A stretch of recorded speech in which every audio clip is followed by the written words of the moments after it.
I'm Lisa. It's nearly a year since I tied the knot with Robert. We've been happily cohabiting in a cozy, budget-friendly apartment, sharing dreams of upgrading to a brand new standalone home. Despite his parents' residence being just a stone's throw away, they rarely drop by.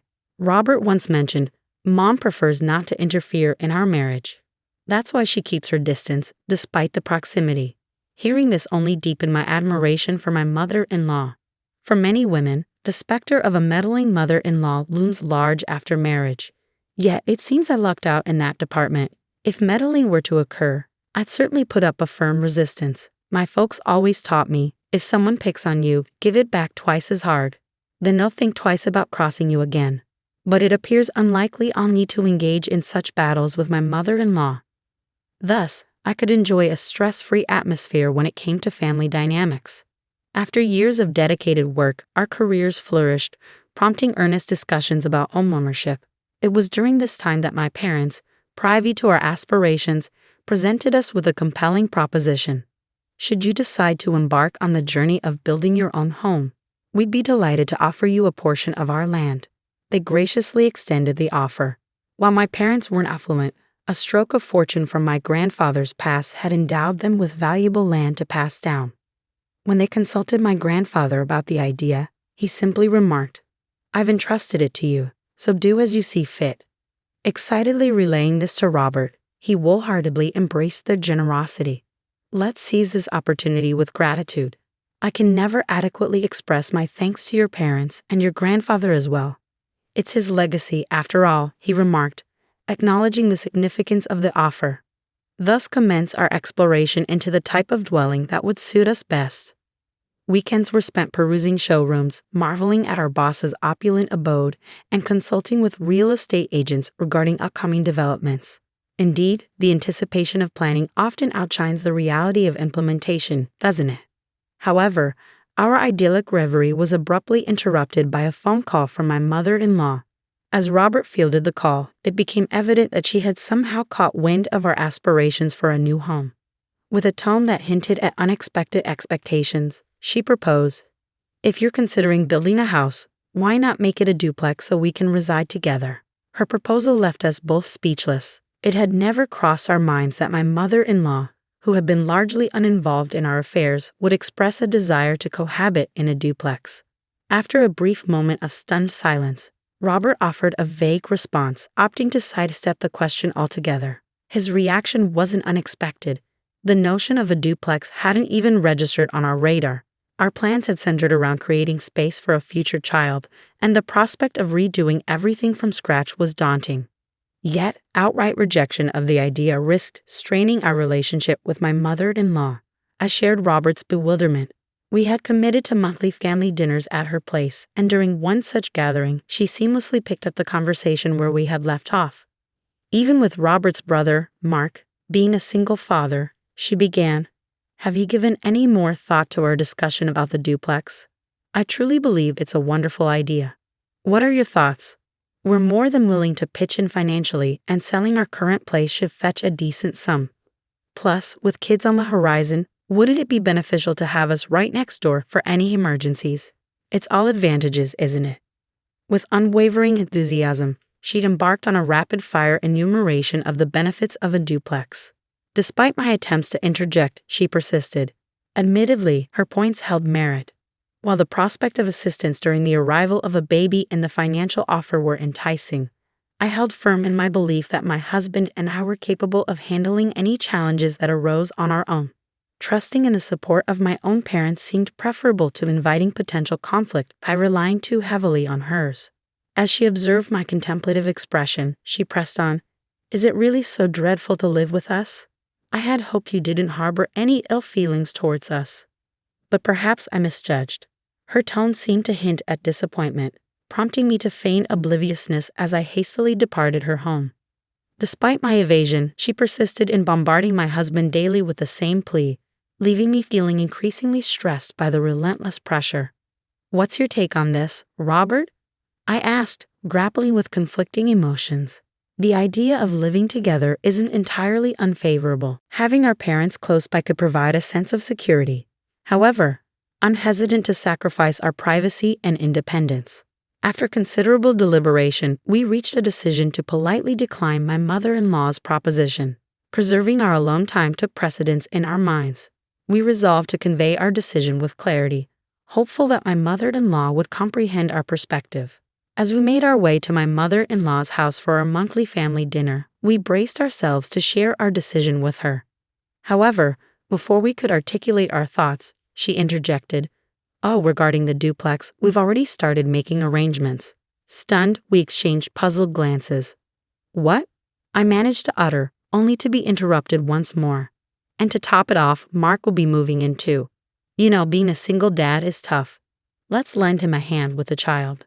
Besides, gaining some experience with children will be beneficial when you start your own family. Don't you agree? You should definitely consider it." Her unexpected announcement left us dumbfounded, and we found ourselves so taken aback that we completely lost track of our original purpose for visiting. In the face of our silence, my mother-in-law interpreted it as agreement and proceeded with the construction of the duplex, consulting my father-in-law and brother-in-law along the way. Despite our attempts to express our dissent, our concerns were repeatedly brushed aside with dismissive remarks like, "We're busy at the moment, let's discuss this later." As the plans for the duplex gained momentum, the financial burden fell on our in-laws, relieving us of a significant expense. However, the realization dawned that not only would we be sharing a residence with our in-laws, but also with my single father brother-in-law, necessitating our involvement in caring for his child. The weight of the situation bore down heavily on me, and my husband's resignation only added to my despair. "We're powerless to stop it now. Let's just accept it," he conceded, his defeatist attitude echoing my own feelings of futility. Reluctantly, we pressed forward, finalizing the blueprint and deliberating over interior details like tiles and flooring. Typically, at this juncture, we should have secured the necessary funds. However, the promised financial assistance from my in-laws was conspicuously absent. Frustrated, my husband reached out to his mother, only to be met with a request for immediate financial aid in lieu of the promised funds. "Could you cover it for me? I'll repay you within a month," she pleaded. "Fine," he acquiesced. Though the funds were unavailable at present, the project forged ahead, rendering any attempt to halt it futile at this stage. Robert and I were barely scraping by to cover the expenses ourselves, but resorting to such measures seemed unnecessary. The selfish behavior of my in-laws ignited fury within both of us. "You talk about covering the cost as if it's pocket change," Robert erupted at his mother. "Oh, come on," she retorted. "She'll pay it back in a month. Has she ever deceived you?" Suddenly, my brother-in-law interjected. Taken aback by his interference, Robert reluctantly agreed to wait for a month for the payment and began eagerly anticipating his mother's transfer. Feeling conflicted, I decided to seek counsel from my parents about the situation. The following day, I sought solace and guidance at my parents' home, grappling with the dilemma and hoping for a way to put the plans on hold. Expressing our predicament, I questioned whether we could postpone the project. In response, my parents offered a reassuring solution. "We had always intended to give you that land, and if they're committed to paying later, we'll cover the expenses," they assured me. Overwhelmed with gratitude, I sought confirmation. "Truly? Are you certain?" "Absolutely, dear. Your happiness means the world to us. Don't sacrifice your dream home for the sake of your future children. Let's not allow this multifamily arrangement to come to fruition," they affirmed, their words comforting me deeply. Touched by their unwavering support, tears welled up in my eyes. My mom, with a mischievous grin, chimed in, "Besides, if they're always around, it'll make it difficult for me to visit, won't it? And I intend to spoil all the grandkids myself." With my mother's assistance, construction progressed smoothly, and at long last, our dream home stood complete. However, a month passed without any financial contribution from my in-laws. To our surprise, they began moving their belongings in ahead of us. A peculiar situation indeed for a supposed duplex. Where was our designated space? Since the funds for a duplex were never transferred, we hadn't constructed one. Consequently, there was no room reserved for them, yet they began occupying the area we had earmarked for our future children. To compound matters, my mother-in-law proceeded to host a housewarming event, inviting her friends under the pretense of showcasing our dream duplex. It's a cozy space, albeit compact, but the garden is delightful. We're even planning to cultivate a vegetable patch. When the harvest comes in, I'll share some with you, she boasted, as though they had contributed financially to the project. Oblivious to the truth, her friends admired the house before departing. After their move-in and a period of settling, 2 months elapsed with no payment from my in-laws. Despite Robert's confrontations, the response remained the same. Soon, very soon. This pattern persisted for 3 months, then half a year, without any change. To exacerbate matters, my mother-in-law abruptly declared, "We've decided against selling our house. Instead, Mark and his children will reside there," making it clear she had no intention of honoring their financial commitment. Yet, I wasn't taken aback. My husband and I had previously speculated that she had no intention of paying us. Then came her audacious request. "I've noticed the house feels a bit crowded with you two living here. Would you mind vacating? I occasionally have friends who want to stay over, and I'd like the flexibility to use the space as I please. Doesn't that sound reasonable?" In response, Robert's tone grew firm as he asserted, "That wasn't the agreement. Why should we have to leave our own home? Both of you are employed and rarely at home. Besides, since you don't have children, it shouldn't pose an issue. Moreover, Lisa's family is affluent, right? Surely you can afford to build a new house." I was left speechless by my mother-in-law's brazen remarks, and my husband shared my disbelief. "You haven't fulfilled any of your financial commitments as promised." "Did you ever intend to?" he challenged. "What choice did I have? I wanted to provide a home for my son, a single father, and his precious children," she retorted, growing increasingly agitated. Realizing the futility of the situation, we retreated to our bedroom that night to discuss our options. "If this continues, my mother and her family will undoubtedly attempt to evict us and take over the house," I voiced my fears. "Sadly, I think you're right," my husband concurred, his frustration evident. The following days brought a barrage of verbal attacks from my mother-in-law, accompanied by relentless harassment. "If you want to avoid being bullied as a daughter-in-law, you better leave promptly. This is what they call mother-in-law versus daughter-in-law drama," she taunted. Confronted with the reality of our predicament, I regretted underestimating the situation. However, determined not to be a passive victim, I resolved to take action. A month later, after strategizing with my husband, parents, and grandfather, we devised a plan. We made the decision to vacate the house in order to execute our plan. With resolve, my husband informed my mother-in-law, "We're moving out. You'll have the freedom to entertain your friends as you wish. It'll make you happier that way." Her face lit up with delight at the news. We opted to relocate to a newly constructed apartment that had caught our eye, returning to the realm of renting. "It's reminiscent of our early days as newlyweds," my husband remarked, reflecting on the peaceful life we once enjoyed in a similar setting. A week later, the phone rang, and I overheard my husband's conversation. "I understand. That's fantastic news. When can we expect it?" I was certain our plan had succeeded. Indeed, the day after we formulated our strategy with my parents and grandfather, we listed our house for sale. We swiftly found a buyer who requested we vacate the premises within 3 weeks. Seizing the opportunity while my mother-in-law was absent, we opened our doors to acquaintances, colleagues, and interested parties seeking to view the house. The call we received today was from a family who had decided to purchase it. We arranged for 2 spacious trucks and coordinated with movers to swiftly load our belongings and furniture onto them. Strategically, we chose a time when my in-laws had announced their weekend getaway to a New York theme park with their grandsons. As they likely reveled in the company of a certain mouse mascot, we seized the opportunity. With their overnight stay planned, we prepared meticulously in advance.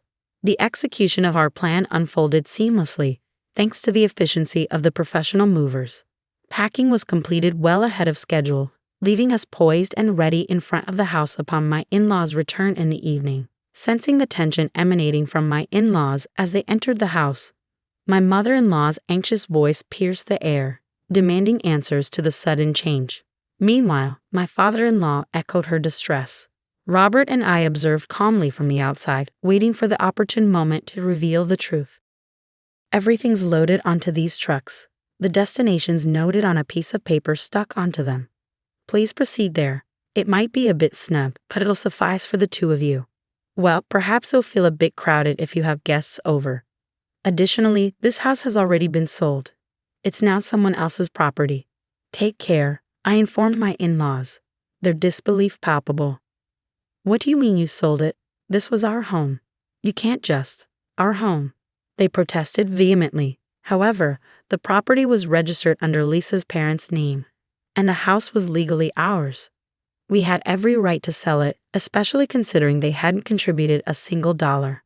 Their audacity to claim ownership without fulfilling their promises left us indignant.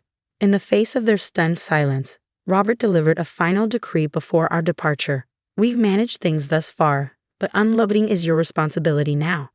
Surely you can handle that much. Their feeble protestations of financial incapacity were met with a revelation. I'm aware you're not lacking funds. You've been selling Lisa's belongings and pocketing the proceeds, Robert declared, exposing their deceit. Their expressions shifted from shock to shame as the truth sank in. How did you find out? They stammered. Does it matter? Robert dismissed. Furthermore, you needn't repay us. Consider it severance pay. Spend it as you wish. And with that, we'll be on our way. I doubt our paths will cross again, Robert declared, severing ties with his parents. Taking my hand, we swiftly departed for home. Upon our return, we phoned our parents and grandparents to share the successful outcome of our plan, bringing them immense joy. Furthermore, my grandfather, aware of our impending move to an apartment, revealed, I still have some land remaining. I'll gift it to you as well. I'll even cover half the expenses for building a new house. Encouraged by his generosity, we embraced the opportunity and embarked on constructing our new home.